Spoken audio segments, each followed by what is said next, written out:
नमस्कार, जय हिंद, जय Bharat and welcome to deaf talks. This is Adi Achint. Pakistan की तरफ से बड़ी टेढ़ी-मेढ़ी सी आवाजें आ रही हैं। पहले तो हमको पूरी तरह से दिखता है कि भई इनकी पूरी पॉलिटिशियंस और इनकी फौज की तरफ से ओहो जी, हम न्यूक्लियर चला देंगे, हम ये कर देंगे, हम वो कर देंगे। बड़ी सारी बड़ी-बड़ी बातें की जा रही हैं। लेकिन पाकिस्तान में कुछ अलग आवाजें भी उठ रही हैं। ये आवाजें बोल रही हैं कि भैया हम लड़ना नहीं चाहते यार, ये क्या कर रहे हो तुम लोग? और ये आवाजें कोई लोग नहीं हैं, कोई सड़क चलते लोग नहीं हैं। ये आवाजें बड़ी प्रोमिनेंट सी आवाजें हैं। जो आपको कंसिडरेशन में लेना पड़ेगा जब आप इस रीजन के बारे में, इस सो कॉल्ड कंट्री के बारे में एनालिसिस करते हैं। यहाँ पर अंदर इस प्रोग्राम में अंदर जाने से पहले मैं आपको ये बताऊं कि मेरे को ऐसा दिखता है कि पाकिस्तानी आर्मी ने कुछ मिसकैलकुलेशन करी है। इन्होंने कुछ गुटों को, अपनी जो सिविल सोसाइटी है, उसकी जो टेररिस्ट सिविल सोसाइटी है, जो भी है, उसमें से कुछ गुटों को इन लोगों ने कॉन्फिडेंस में जरूर लिया है, बट सब गुट को नहीं ले पाए। और ये चीज जो मैं आपको वीडियोस दिखाऊंगा अभी, एंड उसके ऊपर मैं थोड़ी बात करेंगे आपके साथ, ये चीज उसको देख के दिखती है कि भाई पाकिस्तान ने कुछ भी पूरी तरह से प्रेप करा नहीं है। And this is how Pakistanis have been. और ये चीज हमको दिखती है कारगिल के टाइम से, जब जनरल मुशर्रफ ने भी घुस गया था अंदर बिना सोचे समझे, उसके बाद में फिर जूते पड़े, and then he had to run with his tail between his legs. सबसे पहला मैं आपको एक वीडियो दिखाता हूं and then we will kind of talk about this. ये साहब बड़ा इंटरेस्टिंग है। ये है शाही इमाम लाल मस्जिद इस्लामाबाद के अब्दुल अजीज गाजी। ठीक है, और ये बोलता है भैया हमको लड़ना लड़ना नहीं है। पाकिस्तान में जो लोगों के साथ किया जाता है वो अलग है, और भारत में मुसलमानों के साथ ये नहीं किया जाता। सुनिए इसको। अगर पाकिस्तान हिंदुस्तान की जंग में आप में से कितने लोग पाकिस्तान का साथ देंगे, हाथ करो। कम ही नजर आ रहे हैं। इसका मतलब है कि काफी समझ पैदा हो चुकी है। मसला यह है कि पाकिस्तान और हिंदुस्तान की जंग इस्लाम की जंग ही नहीं है। पाकिस्तान की जंग कौमियत की जंग है। और आप सल्लल्लाहु अलैहि वसल्लम ने फरमाया, किसी ने पूछा कि एक शख्स कौमियत के लिए लड़ता है, शुजाअत के लिए लड़ता है और गैरत के लिए लड़ता है, तो कौन अल्लाह के रास्ते में है? तो आपने उसका उसूल और ज़ाब्ता बताया, मन कातला लितकून कलिमतुल्लाहि हियल उलिया। फरमाया वो अल्लाह के रास्ते में जो इसलिए जिहाद करता है, क़िताल करता है कि अल्लाह का दीन सर बुलंद हो जाए। आज पाकिस्तान में जो कुफरिया निजाम है, जो जालिमाना निजाम है और जो फिस्क व फुजूर है, वो हिंदुस्तान से ज्यादा बढ़कर, हिंदुस्तान में इतना जुल्म नहीं है जितना पाकिस्तान में जुल्म है। कि लाल मस्जिद जैसा अलमनाक सानहा हिंदुस्तान में हुआ, जमाना वजीरिस्तान में और पूरे खैबर पख्तूनख्वा में जो मजालिम हो रहे हैं वो वहां हुए कि उनके अपने जेट तैयारों ने अपने ही मुल्क के रहने वालों पर ऐसी बमबारियां की। क्या हिंदुस्तान के अंदर इससे लोग लापता पाए जाते हैं? हिंदुस्तान के अंदर कोई तहरीकें लापता अफराद के लिए हैं? लोग लापता अफराद के लिए तहरीकें चला चला कर, धरने दे देकर, थक कर, मजबूर होकर घरों में बैठ के अल्लाह से मांगो। कितनी मसूरात यहाँ बैठी रही। बिलोच लापता, पख्तून लापता, अब तो तहरीक इंसाफ के लोग लापता, सहाफी लापता, उलमाए किराम लापता। यहाँ जो जुल्म है, और यहाँ नहीं, अक्सर मुसलमान ममालिक का यही हाल है। कुफरिया ममालिक में तो फिर भी किसी न किसी दर्जे में कोई मुजाहिरे की इजाजत देते। सऊदी अरब का हाल यह है कि सऊदी अरब वहां के कितने उलमा ये फतवे दे रहे हैं, हरमैन के कितने उलमा फतवे दे रहे हैं कि इनकी इताअत होगी, हुक्मरानों की फलस्तीन का साथ नहीं दिया जाएगा। गलत फतवा है। कुरान और सुन्नत की तालीमात हमें ये कहती है, ताअवनु अलल बिर्रि वत्तक़वा वला ताअवनु अलल इस्मि वल उद्वान, कि नेकी और तकवा के कामों में ताअवुन होगा, वला ताअवनु अलल इस्मि वल उद्वान, गुनाह के और जुल्म के कामों में ताअवुन नहीं। सो आपने जैसे देखा, इस ये तो बड़ा क्लियरली बोल रहे हैं कि साहब हमको ये जो हो रहा है यहाँ पर, हम लोग नहीं लड़ना चाहते भारत से। देखिए ये एक आधा वीडियो है। This signifies a certain this thing. और लाल मस्जिद का आपको इंसिडेंट पता ही है, जब मुशर्रफ की फौजें वहां पर घुस गई थी। I mean to a point, आपको याद होगा अभी ये इमरान खान का जब चक्कर हुआ था, वहां के मौलवी के पास गए थे, वो AK-47 लेके खड़ा हुआ था वहां पर। So you know there are resenting voices, and ये रिजेंटिंग वॉइसेस इतनी कम कम नहीं है। These are resenting voices which are pretty strong. And यहाँ पर मैं आपको एक और चीज दिखाना चाहूंगा before I actually go into the discussion. और ये मैं आपको पहले भी बोल चुका हूँ कि भाई मौलाना फजलुर रहमान जो है, he is like the, you know, he is literally like the proxy of the deep state of the Pakistani army. Now चक्कर क्या हो रहा है कि मौलाना फजलुर रहमान, मैं आपको थोड़ा बैकग्राउंड देता हूँ before you actually listen to this. Maulana Fazlur Rahman ने पहली बारी जब खड़े होकर एक स्टेटमेंट दिया था, उन्होंने बोला था कि भाई 5 से 8 टाउन्स बलूचिस्तान के अंदर गायब हो चुके हैं, हमारे हाथ में नहीं है।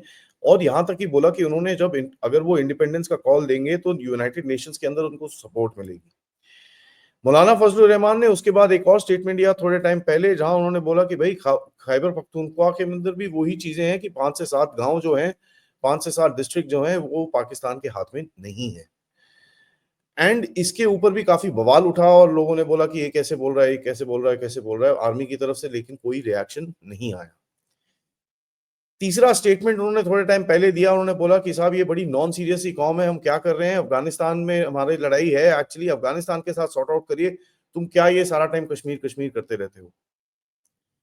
चौथी बारी आवाज अभी फिर से उठी है।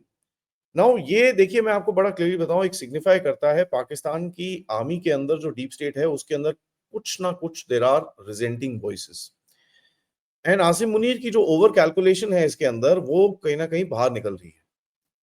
आपको ये याद होगा कारगिल के बीच में भी Pakistani navy and Pakistani air force were dead against doing Kargil, और जब उनको पता चला कि ये हो रखा है दे लिटरली सेड यार हमको नहीं पता, हमने क्या करा, हम क्या कर सकते हैं इसके अंदर।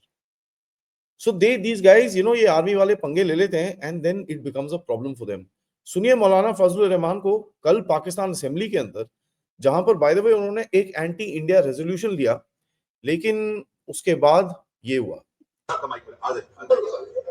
जनाब स्पीकर, जरा आज आपने हिराक बुलाया है और ऐसे हालात में बुलाया है जहां पाकिस्तान इस वक्त महाज जंग पे खड़ा है और इस वक्त गैर संजीदगी देखी जा रही है कि कोई भी जिम्मेदार शख्सियत यहाँ मौजूद नहीं है, फर्स्ट तो अव्वल का आखिर खाली है।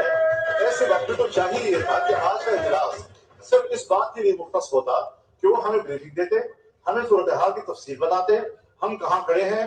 जो इससे पहले हमारे ISPR के DG ब्रीफिंग दे चुके हैं, प्रेस कॉन्फ्रेंस कर चुके हैं, ऐवान को जरा बराह रास्त और मुतला किया जाता है सारी सूरत हाल से। इस मुश्किल वक्त में भी हमारे ऐवान में मेरे ख्याल में न तो कोई संजीदगी है, न हुकूमत इसकी तरफ कोई तवज्जो दे रही है, और न हमारे मुल्क की इस मखसूस हालात का कोई संजीदगी से नोटिस दे रही है। हम तो आज एक खास सोच के साथ आए थे, एक खास जज्बे के साथ आए थे, हमने डिस्कस करना था इस सारी सूरत हाल को, लेकिन किसको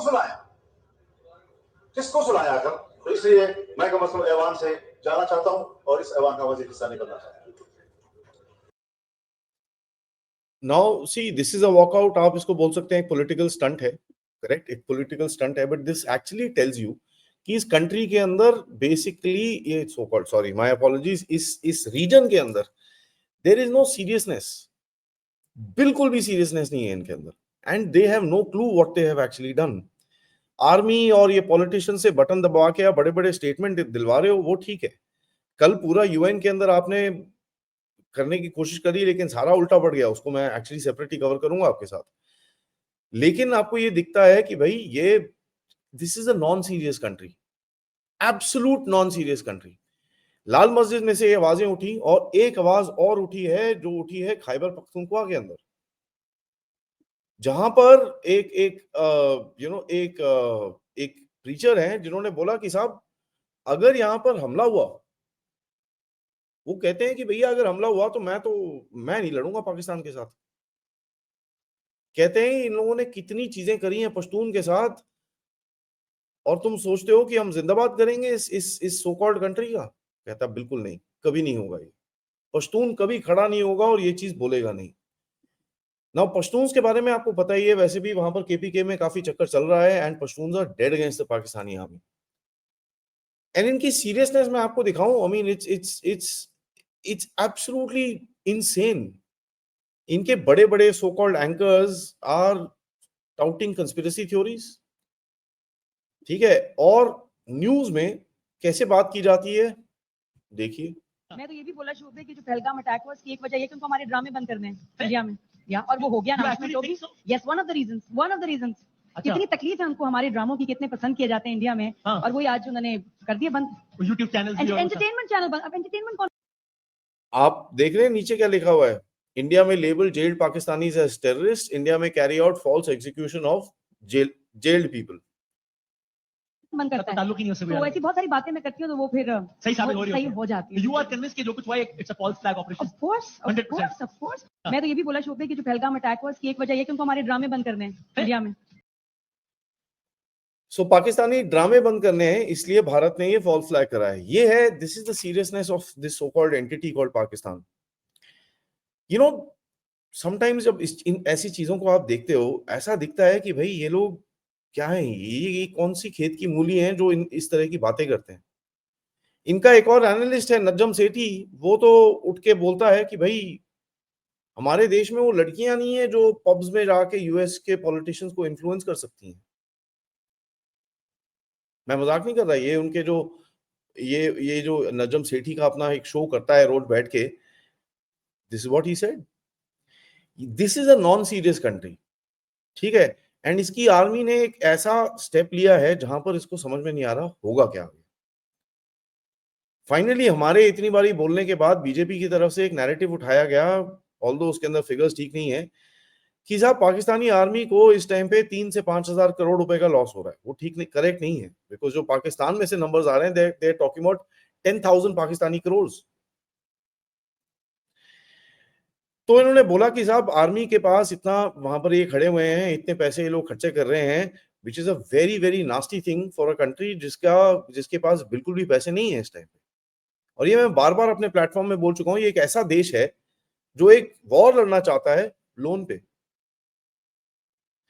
लेकिन काफी इंटरेस्टिंग और दो छोटी छोटी जियोपॉलिटिकल डेवलपमेंट हुई है, जिसके ऊपर दिन में भी अगर कुछ आगे बढ़ता है तो बात करेंगे। एक टर्किश शिप आया है पाकिस्तान में जिन्होंने डॉक करा है गुडविल विजिट पे। पता ये चला है कि बायरक्टर की एम्यूनेशन दे रहे हैं उसको, ठीक है जी। और दूसरा, एक जो चाइनीज की तरफ से काफी वहां पर जो सप्लाईज, काफी तो नहीं मतलब थोड़ी बहुत जो सप्लाईज आ रही है। पंगा क्या है, पाकिस्तान को एक मिसाइल दे दी इन लोगों ने। मिसाइल तो ठीक है भाई, उसके पास सिस्टम ही नहीं है लगाने को, JF-17 थंडर का रेडार ही नहीं देखता इतनी दूर का। उसको कोई क्या 180 किलोमीटर की मिसाइल दे दी है, उसका रेडार ही नहीं देखता इतना। This is a non serious country, and ऊपर से आवाजें उठ रही हैं पाकिस्तानी फौज के ऊपर। And this is a crisis Pakistan में which is gonna be an existential crisis. मैं तो ये बड़ा क्लियरली बोल रहा हूँ यार, ठोकना तो है ही, लेकिन भारत को ना थोड़ा सा खींचना चाहिए इसको खींचो, और बिकॉज ये ऐसे ही टूट जाएंगे। इनकी जिस तरह से अभी कुछ भी नहीं हुआ, रात रात को असेंबली खोलते हैं, पाकिस्तान यूएनएससी में जाके एज इफ यूएनएससी के matters, but in any case वहां जाके लॉबिंग कर रहा है, वहां पे भी पूरा फेल हो गया। इतनी स्टोरीज, इतना इतना वो सब कर रहा है। The effort Pakistan is making to tell the world कि भाई एक फॉल्स फ्लैग है, हैज नॉट वर्कड। एंड यहां पर देखिए, they could have easily turned around, instead of saying false flag, they could have turned around and said कि यार हमको नहीं पता भाई क्या हो रहा है, वहां पर कश्मीर में प्रॉब्लम है, अब वो कुछ वहां के उनके बंदे हैं, हम क्या करें। That would have been a better reply, but it's Pakistan। तो ये सामने है आपके कि पाकिस्तानी आर्मी के ऊपर भी अभी आवाजें उठनी शुरू हो चुकी हैं, and this is gonna only, if this is the beginning, this is gonna only go forward. सवाल ये है कि इनकी जो बलोच और पश्तून रेजिमेंट्स यूनिट्स जो इस टाइम पे भारत के कई जगहों पे डिप्लॉयड हैं, do they remain loyal during the time of war. जब आसिम मुनीर बोलता है हमला, क्या ये दो यूनिट्स किस डायरेक्शन में हमला करेंगे, इस पे सवाल जरूर उठेंगे। Thank you for watching this video को लाइक करिए, सब्सक्राइब करिए चैनल को अगर आपने नहीं करा है। Most importantly share this with your friends and families. जैसा आप देख सकते हैं मैं ट्रैवल कर रहा हूँ, एंड आज वापस है on my way back home. So obviously हमारे पास प्रोग्राम्स हैं आपके लिए जो हमने रिकॉर्ड करे हैं। Yesterday I did a podcast with RSN साहब, जो हमारे साथ यहाँ पर हैं। We came for a seminar, and तो आपने कल रात का कर्नल जरैना का वीडियो देखा, आज आरएसएन सिंह साहब का वीडियो देखिएगा। एंड एक और छोटा सा आपके लिए वीडियो मैं बाद में लेके आऊंगा, where we will talk about कि भाई पाकिस्तान के अंदर जो एक ये जो इंसिडेंट कराया है पाकिस्तान ने, इसमें चाइनीज हाथ कितना है, डिस्कस करेंगे। नमस्कार, जय हिंद, जय भारत।